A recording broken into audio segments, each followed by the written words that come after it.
भारत योद्धाओं की भूमि रही है। देश को अंग्रेजी हुकूमत से आज़ादी दिलाने के लिए पुरुष से लेकर महिला तक सभी ने अपना योगदान दिया। इन्हीं वीरांगनाओं में से एक थी बेगम हजरत महल, जिन्होंने 1857 में हुई आज़ादी की पहली लड़ाई में अपनी बेहतरीन संगठन शक्ति और बहादुरी से अंग्रेजी हुकूमत को नाकों तले चने चबाने पर मजबूर कर दिया। अवध के शासक वाजिद अली शाह की पहली बेगम हजरत महल 1857 के क्रांति में कूदने वाली पहली महिला थी। बेगम हजरत महल 1820 ईस्वी में अवध प्रांत के फैजाबाद जिले के एक छोटे से गांव में बेहद गरीब परिवार में जन्मी थी। बचपन में उन्हें सब मोहम्मदी खातून कहकर पुकारा करते थे। बेगम हजरत महल के परिवार की दयनीय हालत इतनी खराब थी कि उनके माता पिता उनका पेट भी नहीं पाल सकते थे, जिसके कारण उन्हें राजशाही घरानों में डांस करने पर मजबूर होना पड़ा। वहां पर उन्हें शाही हरम के परी समूह में शामिल कर लिया गया, जिसके बाद वे महक परी के रूप में पहचानी जाने लगी। एक बार जब अवध के नवाब ने उन्हें देखा तो वे उनकी सुंदरता पर मुग्ध हो गए और उन्हें अपने शाही हरम में शामिल कर लिया और उन्हें अपनी बेगम बना लिया। इसके बाद उन्होंने बिरजिस कादर नाम के पुत्र को जन्म दिया। फिर उन्हें हजरत महल की उपाधि दी गई। काफी संघर्षों से भरा जीवन जीने के बाद नवाब की बेगम बनने पर उनके जिंदगी में खुशहाली आई, लेकिन यह भी ज्यादा दिनों तक टिक नहीं पाए। सन 1856 ईस्वी में ब्रिटिश इंडिया कंपनी ने अवध राज्य पर कब्जा कर लिया और ताजदार अवध नवाब वाजिद अली शाह को बंदी बना लिया, जिसके बाद बेगम हजरत महल ने अपने नाबालिग बेटे बिरजिस कादर को राजगद्दी पर बिठाकर अवध राज्य की सत्ता संभाली। 7 जुलाई 1857 ईस्वी से उन्होंने अंग्रेजों के खिलाफ रणभूमि में उतर गई। वे कुशल रणनीतिकार थी, जिनके अंदर एक सैन्य और युद्ध कौशल समेत कई गुण विद्वान थे। उन्होंने अंग्रेजों के चुंगल से अपने राज्य को बचाने के लिए अंग्रेजी सेना से वीरता के साथ डटकर मुकाबला किया था। बेगम हजरत महल सभी धर्मों को समान रूप में देखा करती थी।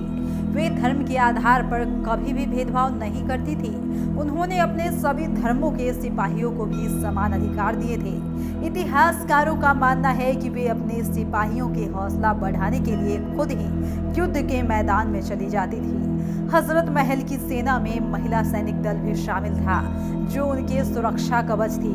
सन 1857 में जब विद्रोह शुरू हुआ तो बेगम हजरत महल ने अपनी सेना और समर्थकों के साथ ब्रिटिश इंडिया कंपनी के खिलाफ विद्रोह छेड़ दिया।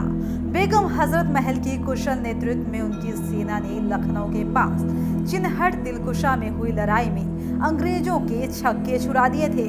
लखनऊ में हुए इस विद्रोह में साहसी बेगम हजरत महल ने अवध प्रांत के गोंडा, फैजाबाद, सलोन, सुल्तानपुर, सीतापुर, बहराइच आदि क्षेत्र को अंग्रेजों से मुक्त कराकर लखनऊ पर फिर से अपना कब्जा जमा लिया था। इतिहासकारों के अनुसार अंग्रेजों के खिलाफ हुई इस लड़ाई में बेगम हजरत महल का कई राजाओं ने साथ दिया था। बेगम हजरत महल की सैन्य प्रतिभा से प्रभावित है। स्वतंत्रता संग्राम में मुख्य भूमिका अदा करने वाले नाना साहिब ने भी उनका साथ दिया था। वही राजा जयलाल, राजा मानसिंह ने भी इस लड़ाई में रानी हजरत महल का साथ दिया था। इस लड़ाई में हजरत महल ने हाथी पर सवार होकर अपनी सेना का कुशल नेतृत्व किया और इस भयानक युद्ध के कारण अंग्रेजों को लखनऊ रेसिडेंसी में छिपने के लिए मजबूर होना पड़ा था। हालांकि बाद में अंग्रेजों ने ज्यादा सेना और हथियारों के बल पर एक बार फिर से लखनऊ पर आक्रमण कर दिया और लखनऊ और अवध के ज्यादातर हिस्सों में अपना अधिकार जमा लिया, जिसके चलते बेगम हजरत महल को पीछे हटना पड़ गया और अपना महल छोड़कर जाना पड़ा। इस हार के बाद वे अवध के देहातों में जाकर लोगों को अंग्रेजों के खिलाफ लड़ने के लिए एकत्रित करती रही। उन्होंने अवध के जंगलों को अपना ठिकाना बनाया।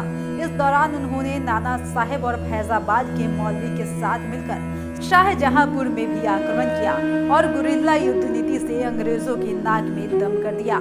ऐसा कहा जाता है कि बेगम हजरत महल पहली ऐसी बेगम थी जिन्होंने लखनऊ के विद्रोह में हिंदू मुस्लिम सभी राजाओं और अवध की आवाम के साथ मिलकर अंग्रेजों को पराजित किया था। बेगम हजरत महल ने ही सबसे पहले अंग्रेजों पर मुस्लिम और हिंदुओं के धर्म में फूट और नफरत पैदा करने का आरोप लगाया था। अंग्रेजों के साथ लड़ाई के दौरान मौलाना अहमद शाह की हत्या कर दी गई थी। जिसके बाद बेगम हजरत महल बिल्कुल अकेले पड़ गई थी और उसके पास अब छोड़ने के अलावा कोई दूसरा रास्ता भी नहीं बचा था। वहीं उस समय अंग्रेजों ने बादशाह बहादुर शाह जफर को कैद कर रंगून भेज दिया था। हालत काफी बिगड़ चुके थे, लेकिन इसके बाद भी हजरत महल नहीं चाहती थी कि वे अंग्रेजों की बंदी बने, इसलिए वे अपने बेटे के साथ नेपाल चली गई। नेपाल के राजा राणा जंग बहादुर भी उनके साहस और स्वाभिमान से काफी प्रभावित थे, इसलिए उन्होंने बेगम हजरत महल को नेपाल में शरण दी और यहीं उन्होंने 1879 में अपनी आखिरी सांस ली। काठमांडू के जामा मस्जिद में बेगम हजरत महल के शव को दफना दिया गया।